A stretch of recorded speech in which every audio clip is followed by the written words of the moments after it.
Hello and welcome to Mangliks institute of biology. I hope सभी लोग अच्छे होंगे, स्वस्थ होंगे। आज हम लोग जो बात कर रहे हैं एक बड़ा इम्पॉर्टेंट, बड़ा इंटरेस्टिंग और बहुत लॉजिकल टॉपिक है। CSR के पॉइंट ऑफ व्यू से आज बात नहीं कर रहा हूँ मैं। आज हम लोग केवल एक डिस्कशन टाइप करेंगे कॉन्सेप्ट के ऊपर। CSIR में पढ़ते हैं ये सब चीज़ें, लेकिन अलग तरीके से जो CSIR में आने वाली चीज़ें मैं बता दूंगा आप लोगों को, पर उस पर भी ज़्यादा फोकस नहीं करूंगा। फ़िलहाल फोकस करेंगे इस मेन कॉन्सेप्ट पे जो समझना है, क्योंकि इसको समझ में आना बहुत आसान है, लेकिन प्रॉब्लम ये है कि लोगों को समझ में आता नहीं। और अब ये वो चीज़ है, वो कॉन्सेप्ट है जो हमारे बहुत सारे सवालों का जवाब देगा। तो हम लोग बात कर रहे हैं एक बहुत अच्छे कॉन्सेप्ट की, जिसका नाम है एपिजेनेटिक्स। बहुत इम्पोर्टेंट, बहुत इंटरेस्टिंग और एक बहुत अच्छा टॉपिक। एपिजेनेटिक्स के बारे में अगर हम बात करें तो पहली चीज़ मतलब बता देता हूँ, उसके बाद मैं एक दो क्वेश्चन पूछूंगा, एक दो क्वेश्चन डिस्कस करूंगा, जिससे एक्चुअली में पता चलेगा कि एपिजेनेटिक्स क्या है और क्यों है। एपी मतलब एबव हम कह सकते हैं, जेनेटिक्स मतलब नॉर्मल अपनी जेनेटिक्स। तो पहली चीज़, अगर हमने एपिजेनेटिक्स को समझना है तो पहले जेनेटिक्स को समझना होगा। इसको सब लोग नॉर्मली जानते ही हैं, इसमें ऐसा फ़र्क नहीं पड़ता है कि कोई ग्रेजुएशन में है, पोस्ट ग्रेजुएशन में है, कोई स्कॉलर है, सब जानते हैं जेनेटिक्स को। मैं केवल थोड़ी सी बात कर देता हूँ, ठीक। जेनेटिक्स में मेजर जो चीज़ है वो क्या है? जीन्स।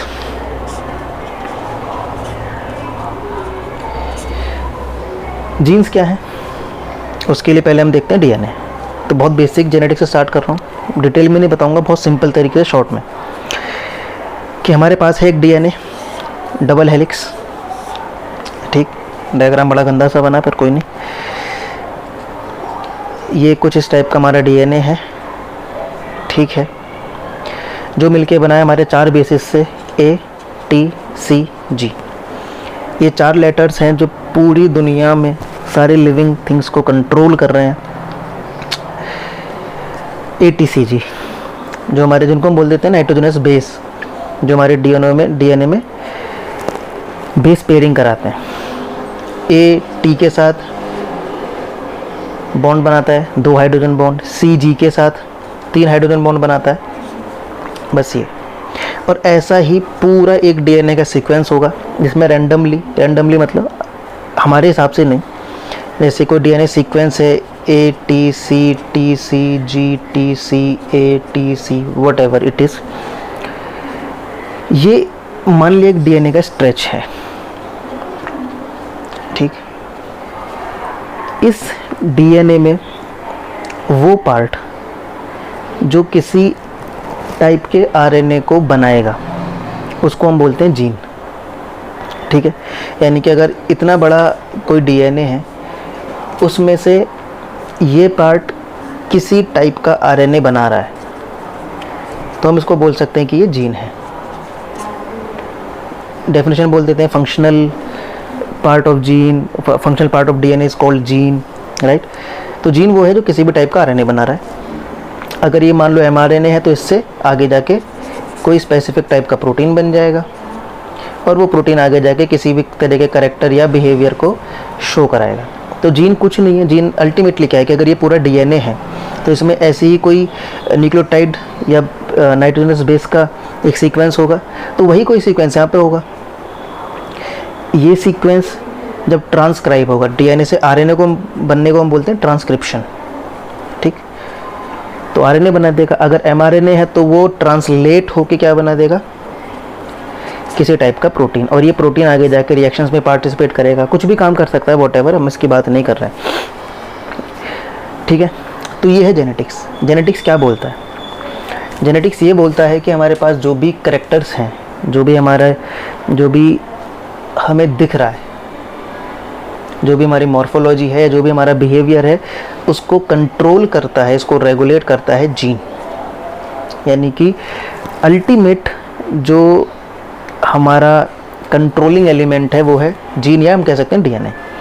यानी कि कह देखते हैं कि डीएनए, अगर सेंट्रल डोग्मा की बात करें, डीएनए से बनता है आगे जाके आरएनए से बनता है आगे जाके प्रोटीन, और इस प्रोटीन की वजह से ही हमारे पास जो भी कैरेक्टर्स हैं वो हैं, मॉर्फोलॉजिकल हो या फिजियोलॉजिकल हो। तो अगर इस सेंट्रल डोग्मा को हम देखें, कंप्लीट करें, तो ऐसा हो जाएगा कुछ, यहाँ पे कुछ रिवर्स भी लग जाएगा, रिवर्स ट्रांसक्रिप्शन बोल देंगे इसको। लेकिन अगर हम सेंट्रल डोग्मा को देखें तो इसके अकॉर्डिंग हमें क्या दिख रहा है? इसके अकॉर्डिंग मुद्दा ये है कि जो भी हमारे पास कैरेक्टर्स हैं, जो भी हमारा बिहेवियर है, जो भी हमारी मॉर्फोलॉजी है, जो भी हमारा फिनोटाइप है, उसको अल्टीमेटली गवर्न कौन कर रहा है? डीएनए। डीएनए में भी अल्टीमेटली कौन गवर्न कर रहा है, बोल सकते हैं तो जीन, क्योंकि यही वो पार्ट है जो प्रोटीन बना रहा है।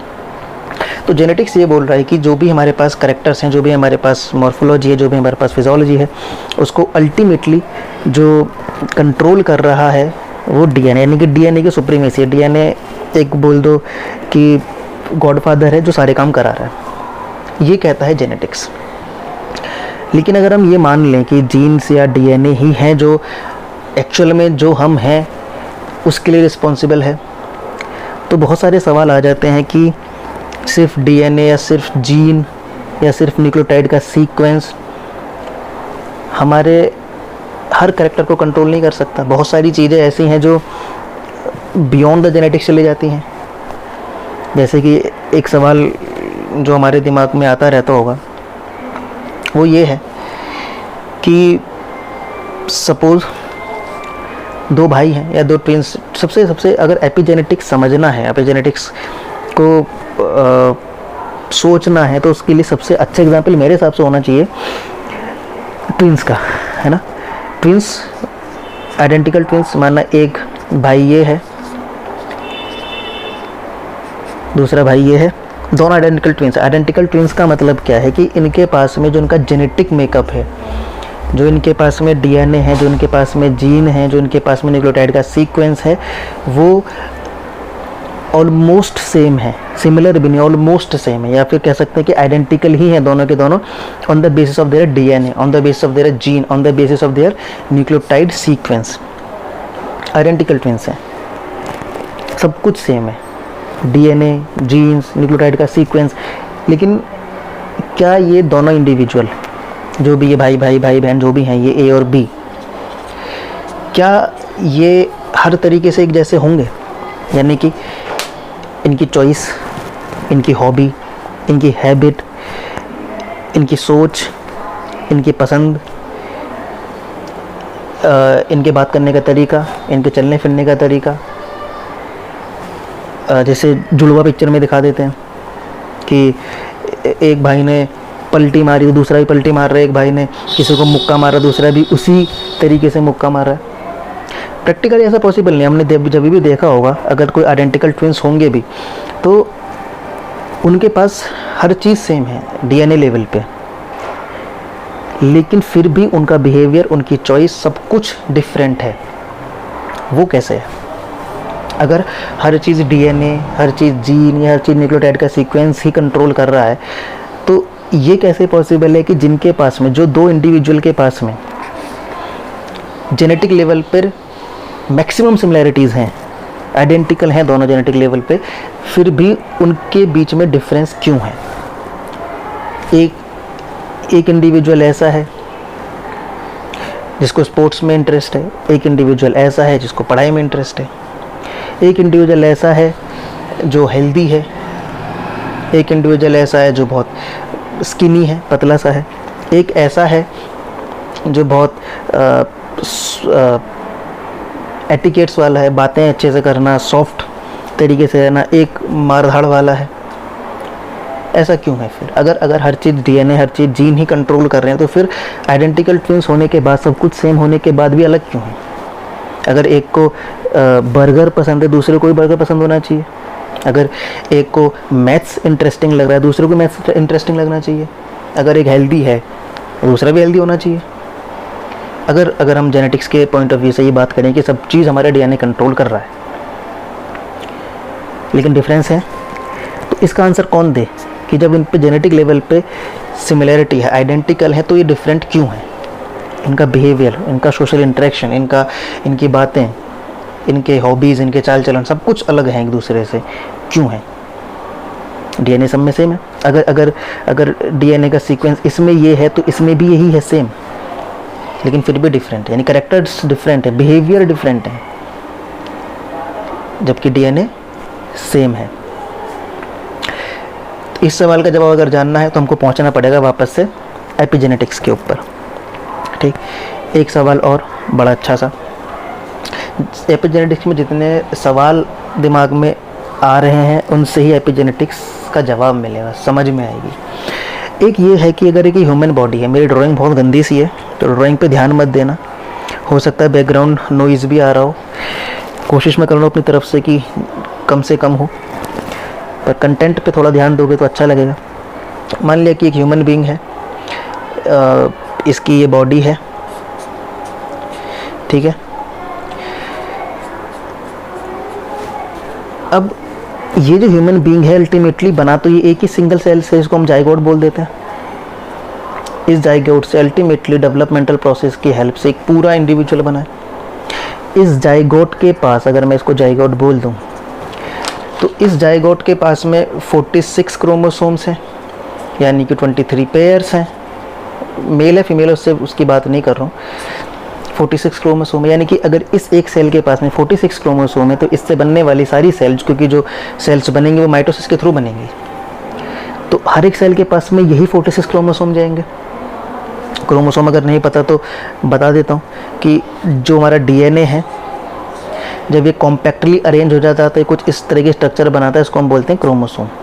तो कुछ नहीं है, डीएनए ही है, बस डीएनए कॉम्पैक्ट हो गया। अगर इतना बड़ा डीएनए है तो वो कॉम्पैक्ट होकर इतना से रह गया, वो क्रोमोसोम है, बस है अपना यही डीएनए, अल्टीमेटली डीएनए है।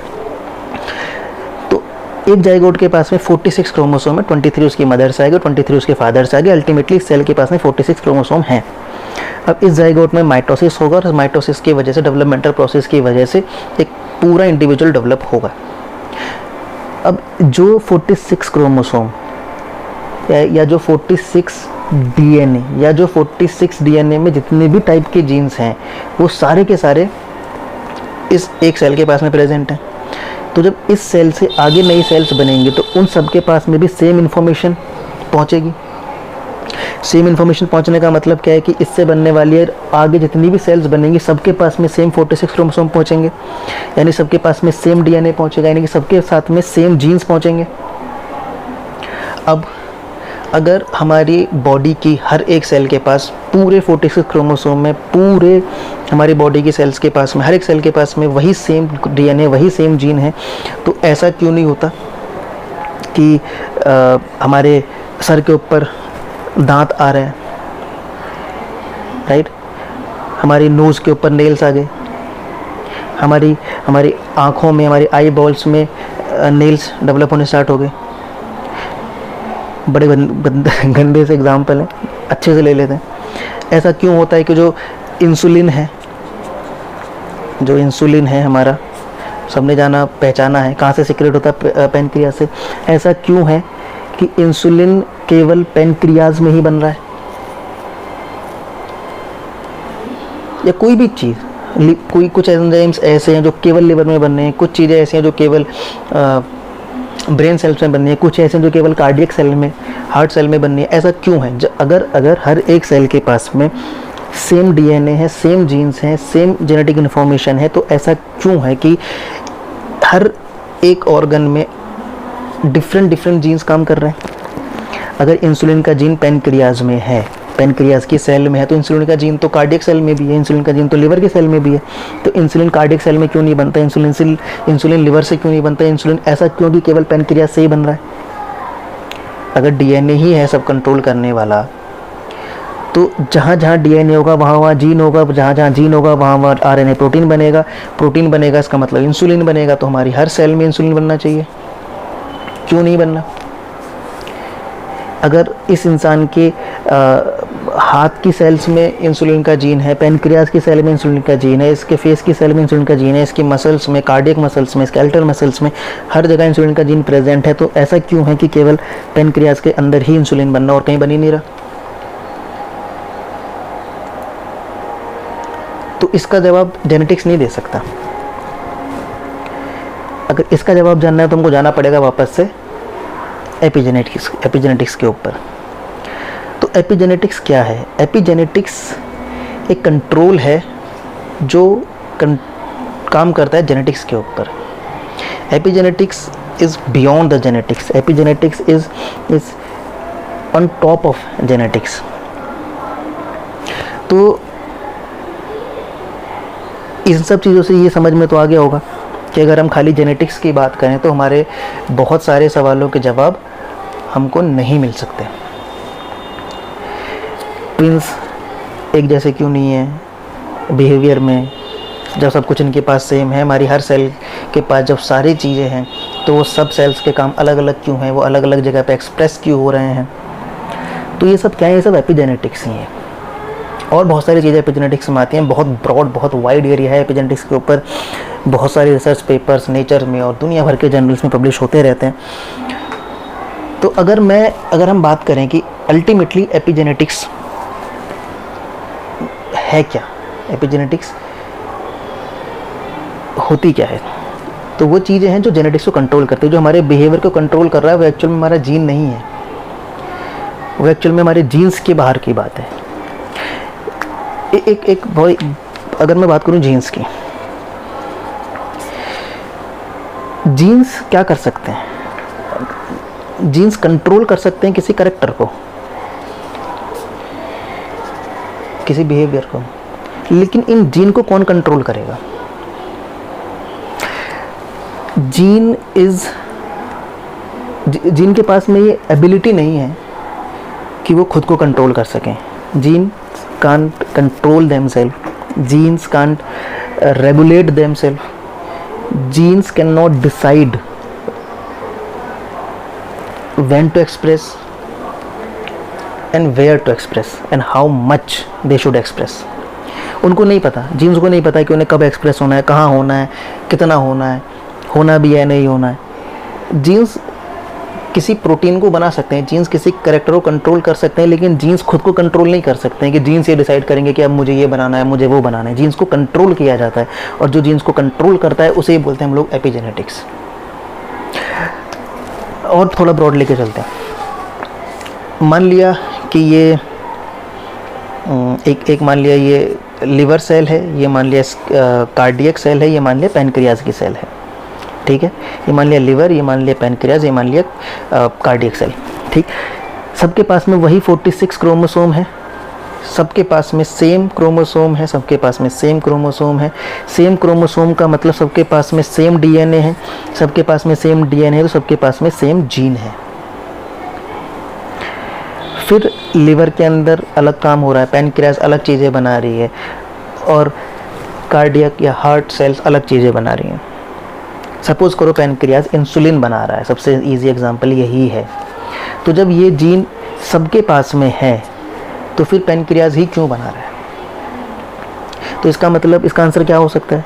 पैनक्रियाज ही क्यों बना रहा है? इससे बेटर मैं अगर ये पूछूं कि ये लिवर और ये कार्डियक सेल्स क्यों नहीं बना रहे, तो हो सकता है कुछ लोगों के दिमाग में ये आंसर आ रहा हो कि म्यूटेशन हो गया होगा पैनक्रियाज इंसुलिन के जीन में।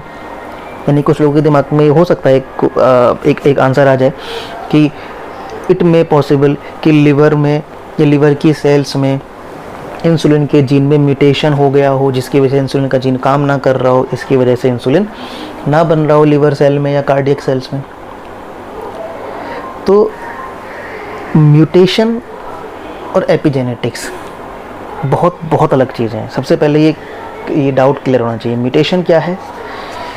म्यूटेशन के ऊपर मैं बहुत ज़्यादा लंबा लेक्चर नहीं ले रहा हूँ क्योंकि अपना मेन मुद्दा है एपिजेनेटिक्स। तो म्यूटेशन और एपिजेनेटिक्स में डिफरेंसेस क्या हैं। म्यूटेशन की अगर वो सुनी हो डेफिनेशन, तो म्यूटेशन को क्या बोलते हैं हम लोग? Random irreversible heritable changes is called mutation. मतलब म्यूटेशन के साथ में पहली चीज़ रैंडम है, म्यूटेशन। दूसरी चीज़ ये इरिवर्सिबल है। म्यूटेशन के रैंडम होने का मतलब क्या है कि कोई डिसाइड नहीं कर सकता है कि म्यूटेशन कब होना है, कौन सा होना है, कहाँ पे होना है। म्यूटेशन एक random phenomena, even nature can't decide कि म्यूटेशन कब होगा, कहाँ होगा, कैसे होगा। अगर कोई म्यूटेशन हुआ है तो नेचर ये डिसाइड कर सकता है कि ये म्यूटेशन अच्छा है, इसको आगे ले जाना है, या फिर इस म्यूटेशन को इसी लेवल पर ख़त्म कर देना है। लेकिन नेचर भी डिसाइड नहीं कर सकती म्यूटेशन कब होगा या म्यूटेशन कहाँ होगा। No one can decide. Mutation is a random process. Mutation हो गया, रैंडमली हो गया कहीं पे भी। अब हो सकता है म्यूटेशन वो बेनिफिशियल हो, या हो सकता है वो म्यूटेशन हार्मफुल हो, लेकिन रैंडम है। कोई सेल या कोई इंडिविजुअल या कोई भी चीज़ खुद डिसाइड नहीं कर सकती। लिवर सेल खुद डिसाइड नहीं कर सकती कि मुझे इंसुलिन के जीन को म्यूटेशन करा देना चाहिए जिससे कि एक्सप्रेस ना हो। ये रैंडम प्रोसेस है, ऊपर से इरिवर्सिबल है। अगर एक बार म्यूटेशन हुआ तो रिवर्स नहीं होता है, फिर ये जीन्स परमानेंटली ऑफ हो जाएगा। अगर इंसुलिन के जीन में बाई चांस म्यूटेशन हो गया तो वो इरिवर्सिबल है, फिर वो सही नहीं होगा, फिर वो म्यूटेशन रहेगा इरिवर्सिबली। जबकि एपिजेनेटिक्स ये रैंडम नहीं है, नॉट रैंडम। आगे बताऊंगा मैं, आपको समझ में आएगा। एपिजेनेटिक्स रैंडम नहीं है।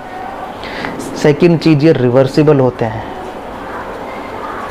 एपिजेनेटिक चेंजेस जो होते हैं, एपिजेनेटिक्स की वजह से जो रेगुलेशन होता है वो रिवर्सिबल है।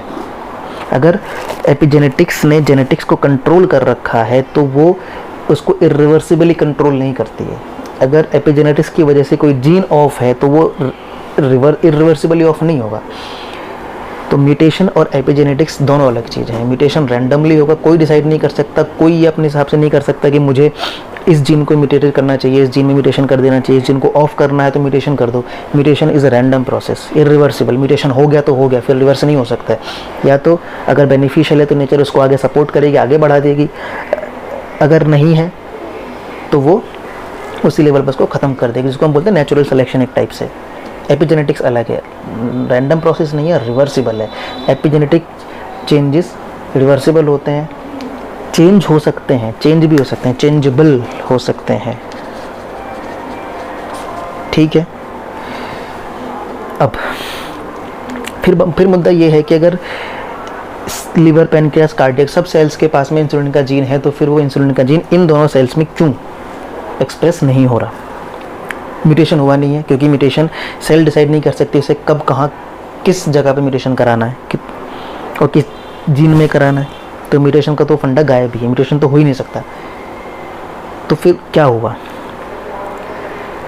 तो एक यहाँ पर कंट्रोल करता है एपिजेनेटिक्स। एपिजेनेटिक्स डिसाइड करता है कि किस जीन को कहाँ पर कितना और कब एक्सप्रेस होना है। यानी कि मान लीजिए मैं एक डीएनए बना रहा हूँ, यहाँ पे पेपर पूरा भर चुका है, फिर भी ट्राई करते हैं। मान लीजिए मैंने डीएनए बनाया, सिंगल स्ट्रैंड बना रहा हूँ केवल, और यहाँ पर मैं दिखा रहा हूँ एक,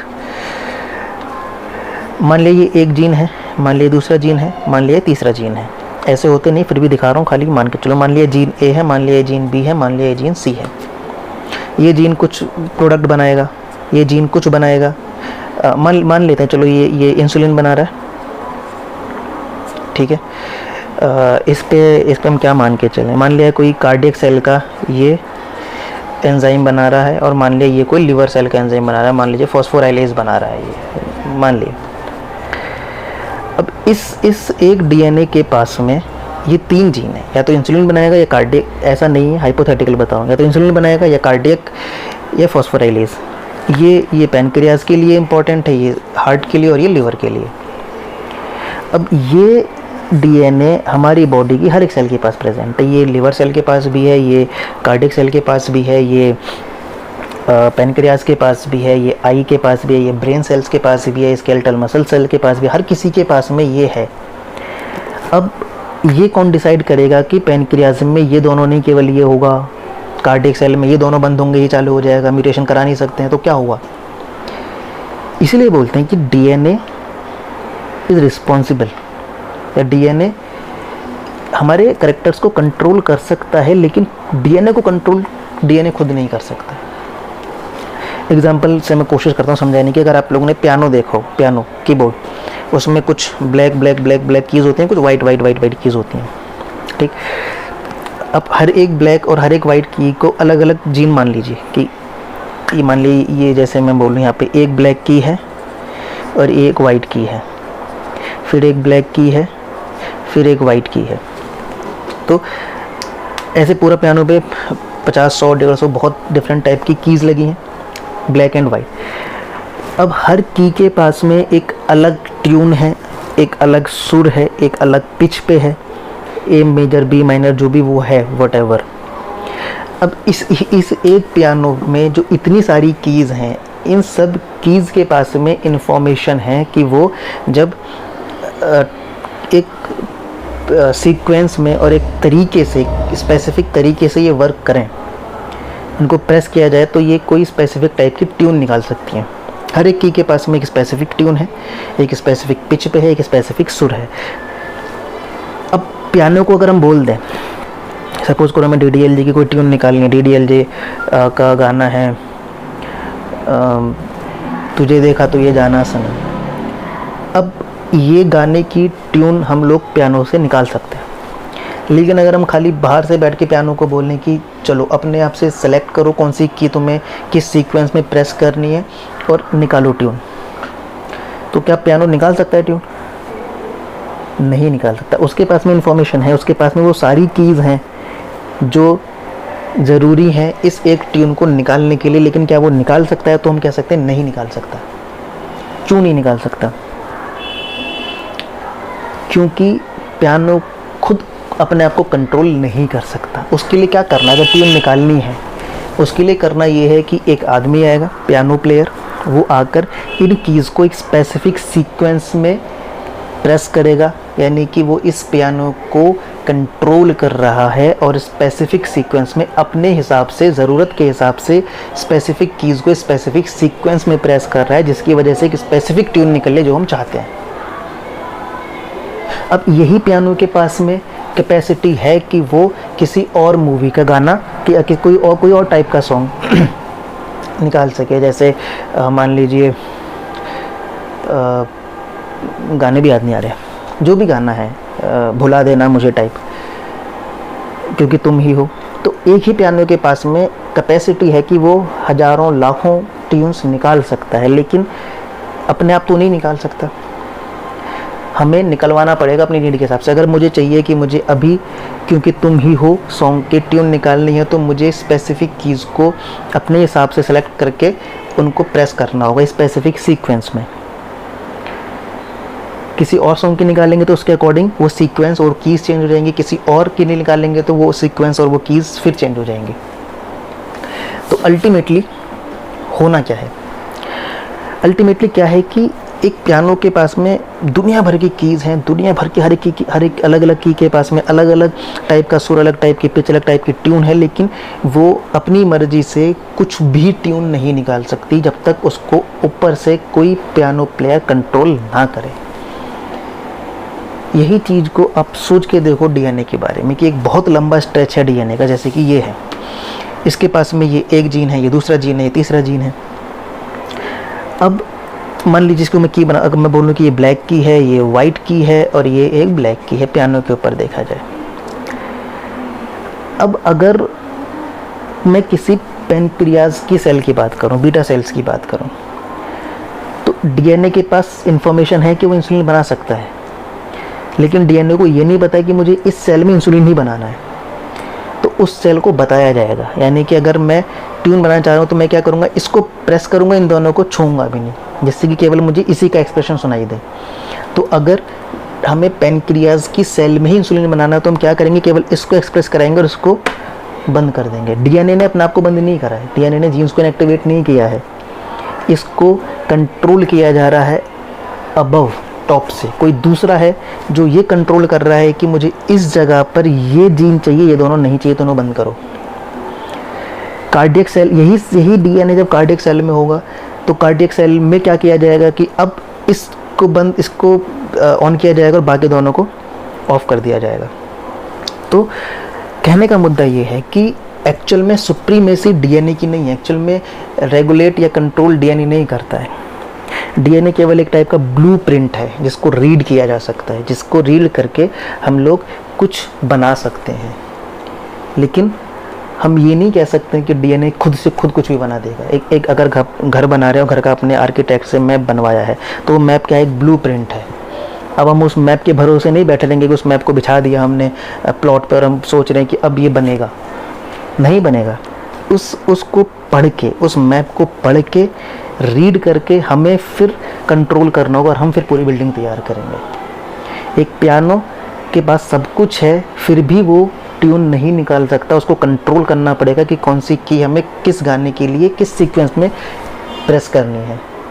यही सेम काम डीएनए के साथ में हो रहा है कि डीएनए के पास में सारे जीन्स हैं, हर एक सेल के पास में सेम टाइप का डीएनए, सेम टाइप के जीन्स हैं, लेकिन हर एक सेल्स में कंट्रोल किया जा रहा है कि मुझे किस सेल में किस डीएनए या किस जीन को एक्टिवेट करना है, किनको बंद कर देना है। और ये है एपिजेनेटिक्स। हमारी सेल की, हमारे हर एक अलग ऑर्गन के सेल में अलग टाइप का जीन एक्टिवेट हो रहा है, लेकिन उसके पास में ऐसा नहीं है कि अगर पैनक्रियास के पास में इंसुलिन का जीन एक्टिवेट हो रहा है तो उसके पास में फॉस्फोराइलेज का जीन है ही नहीं है, लेकिन उसको बंद कर रखा है। किसने? एपिजेनेटिक्स ने। ठीक, मुझे लग रहा है थोड़ा बहुत क्लियरिटी आई होगी। वीडियो मुझे पता नहीं कितना लंबा ये बन चुका है। चलिए बात करते हैं आगे। हो सकता है थोड़ा लंबा हो, आपको जहाँ आपको बोरियत लगने लगे वहाँ आप बंद करें और आगे बढ़ जाएं। मतलब बंद करें मतलब तो 2-4 मिनट रेस्ट लें और फिर दोबारा इसको सुनना स्टार्ट करें। अब फिर एपिजेनेटिक्स और कैसे रोल प्ले करती है। अगर ये कोई इंसान है, मुझे लग रहा है कि मुझे एपिजेनेटिक्स के ऊपर एक सेकंड वीडियो बना लेना चाहिए, क्योंकि इस वीडियो के हिसाब से बहुत लंबा जाएगा, क्योंकि इन्फॉर्मेशन बहुत है अभी डिलीवर करने के लिए। तो मैं कोशिश करता हूँ इसको मैं 2 पार्ट में आपको दूं। ये कोई इंसान है, ठीक है। अब इस इंसान में डीएनए है, जेनेटिक मटेरियल है, पूरा सारे जीन्स हैं, सब कुछ बहुत ज़बरदस्त बढ़िया तरीके से काम कर रहे हैं, कोई म्यूटेशन नहीं है, कुछ नहीं है। लेकिन अभी हमने बात की है कि केवल डीएनए ही नहीं है जो इसको कंट्रोल करता है, डीएनए को भी कंट्रोल करते हैं। अब कौन करते हैं? इस एक इंसान का बिहेवियर, एक इंसान की मॉर्फोलॉजी, एक इस इंसान की फिजियोलॉजी कैसी होगी, वो इस बात पे डिपेंड भी करेगा कि उसके सराउंडिंग में इन्वायरमेंट कैसा है, वो डाइट कैसी लेता है, उसका सोशल इंटरेक्शन कैसा है, वो किसी टाइप की ड्रग्स तो नहीं ले रहा है, वो स्मोकिंग तो नहीं कर रहा है, वो अल्कोहल तो नहीं ले रहा है। मतलब कि इसके बिहेवियर को कंट्रोल कौन करेगा? डाइट करेगी। अच्छा खाएंगे, अच्छा सोचेंगे, आगे बताऊंगा कि इसका क्या इफ़ेक्ट है। उसका सोशल इंटरेक्शन कैसा है। आप अगर अपने किसी दिन अपने अच्छे दोस्त से ना मिलें तो आप बड़े उदास से रहते हैं। आप स्मोकिंग कर रहे हैं, आप किसी टाइप की ड्रग्स ले रहे हैं, ड्रग्स का मतलब जिसके ऊपर अभी पूरा सुशांत केस चल रहा है, आप एक्सरसाइज कर रहे हैं, नहीं कर रहे हैं, ये बात आपको आपके बिहेवियर को, आपके कैरेक्टर्स को रेगुलेट करेगी। आपका माइक्रोबायोम, ये बहुत इंपॉर्टेंट है, इसके ऊपर मैं थोड़ी सी बात करूँगा नेक्स्ट वीडियो में। माइक्रोबायोम कैसा है, आपका माइक्रोबायोटा कैसा है, ये डिसाइड करेगा आपके बिहेवियर को। आपकी इन्वायरमेंटल कंडीशंस कैसी हैं, ये डिसाइड करेगा, ठीक है। आपका फाइनेंशियल स्टेटस कैसा है, ये डिसाइड करेगा आपके बिहेवियर को।